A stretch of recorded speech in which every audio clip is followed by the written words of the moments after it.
tratado el contacto con el rol institucional que me ha tocado cumplir, y en algún punto eso me ha colocado en un lugar de espectador privilegiado de los derechos. Las provincias, como todo Estado federal, le ceden a la Nación la potestad pública o la facultad de dictar el derecho de fondo, de establecer tributos, es decir, el derecho de fondo del Código Civil, la vida que rige a la totalidad de los seres humanos y ciudadanos y habitantes de la Nación, es facultad privativa del Congreso de la Nación. Pero la organización interna de cada provincia, como buen Estado federal, le corresponde a cada provincia, que a través de su constitución define su identidad, su forma de ser, cómo se va a organizar, cómo va a distribuir esto tan importante que es las potestades públicas, que están estrechamente relacionadas con el pacto social.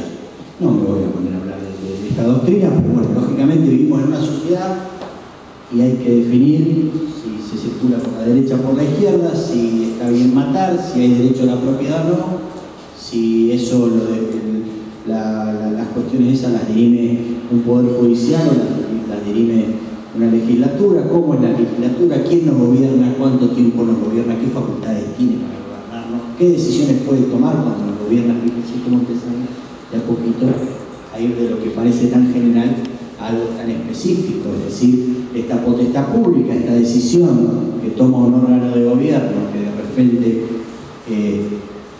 nos expropia, nos confisca o determina que nuestra casa puede llegar hasta acá o hasta allá, que nuestro oficio, nuestra profesión tiene determinadas características. Todas esas regulaciones se definen en el ámbito de una legislación que determina la legislatura de la provincia, cuyas facultades enmarca, encuadra, limita la constitución de la provincia. Eso es lo que hace la provincia. Define el pacto social dentro del ámbito de la provincia y de alguna forma nos identifica. Mucho hablamos de las características que tienen, como para hablar de provincias que tienen características salientes, no sé, Mendoza, con esa distribución de municipios, Córdoba, con un apego que tiene a ese cordobesismo tan profundo, son caracteres que identifican a cada una de las provincias y se definen claramente en su organización institucional y en cómo ellos elaboran sus normas. Hasta ahí la importancia, después si quieren profundizamos un poco más, pero ¿dónde queda acomodada la Constitución? Es enormemente importante todo lo que se define en nuestra Constitución, que está vigente, se sancionó en el año 1962, el lunes se cumplen 23 años, un 14 de octubre, fue producto de un enorme consenso que había en relación a la necesidad de adaptar aquel texto constitucional en su momento, y en su momento fue una constitución muy buena y muy moderna, tanto que duró estos 63 años y duró muy bien porque realmente ha generado la posibilidad de que Santa Fe se conduzca con su texto de muy buena manera. Lógicamente respondía a un estándar de comportamiento político, a un estándar de necesidad de relacionarse con el poder en aquella época, y lógicamente lo que viene planteando la provincia de Santa Fe desde el año 1986 hasta acá, sepan este dato, todos, absolutamente todos los gobiernos provinciales de alguna u otra forma expresaron su intención de necesidad de reforma de nuestra Constitución porque entendían que el esquema de distribución de los poderes públicos y algunos derechos que estaban reconocidos en nuestro texto constitucional original no estaban suficientemente adaptados a las expectativas que tenían. Es decir, acá ya entramos en un concepto hace más de 30, 40 años que ya hay necesidad de reforma, por lo menos expresada de manera incipiente al principio, de manera mucho más acentuada, con intentos concretos, con proyectos de ley de necesidad de reforma, que lógicamente no han tenido aprobación por parte de la legislatura hasta diciembre de este año, con la ley 14.384 que sancionó la legislatura nuestra. Ahora, ¿qué dice la Constitución respecto de su reforma? Primero, una aclaración. Nosotros no somos candidatos a comisionales constituyentes, en una cuestión técnica somos candidatos a comisionales reformadores. Nosotros no vamos a redactar la Constitución, sino que la vamos a reformar. Y esto es una cuestión muy relevante porque la propia Constitución, como todas las constituciones, cuando se sancionan, contemplan un mecanismo para reformarse. En el caso del régimen legal santafesino, el artículo 114 establece que se requiere una ley que sancione la necesidad de reforma.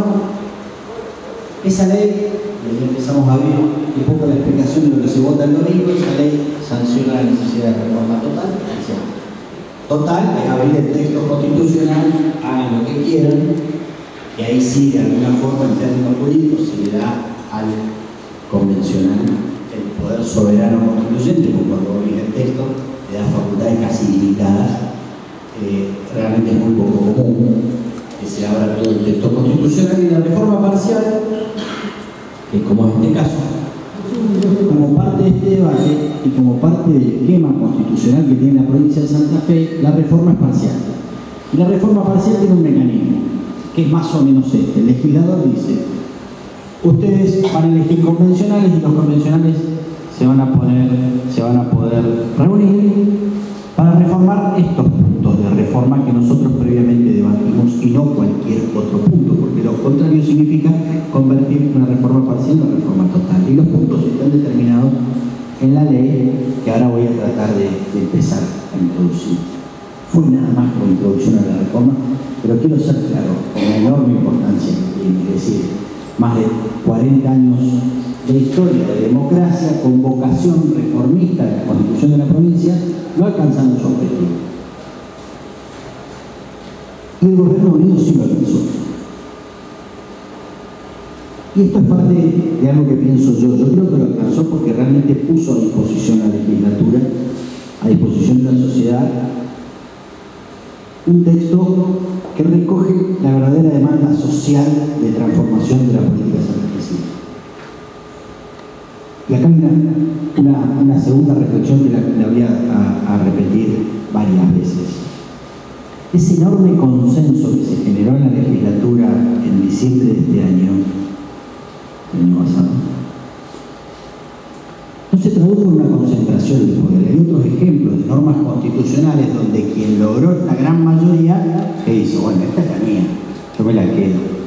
Agarro, concentro el poder, genero mayores atribuciones para poder perpetuarme en el cargo, para poder consolidar privilegios, para poder solidificar una clase política en un estándar diferente al del resto de la sociedad, que ocurrió exactamente lo contrario. Los tipos agarraron, que no fue solamente responsabilidad del gobernador, que no encabeza la lista de Unido. El gobernador Puyaro, más todos los partidos políticos que integran Unidos, más los partidos políticos que apoyaron la iniciativa, es decir, se concentró una enorme cantidad de poder, como es el propio poder constituyente, y se les ocurrió la gente. O sea, ellos lo que dijeron es, vamos a aprovechar esta oportunidad, pero de verdad. Vamos a agarrar el gobierno, vamos a agarrar este poder y se lo vamos a volver a la gente. ¿Cómo? Limitando en casi todo lo estipulado en la ley de reforma constitucional, en la parte institucional, limita poderes que la Constitución del 62 le daba a los poderes públicos. Puedo hablar toda la noche de todos los poderes, voy a tratar de ser sintético en los aspectos más salientes de esa limitación.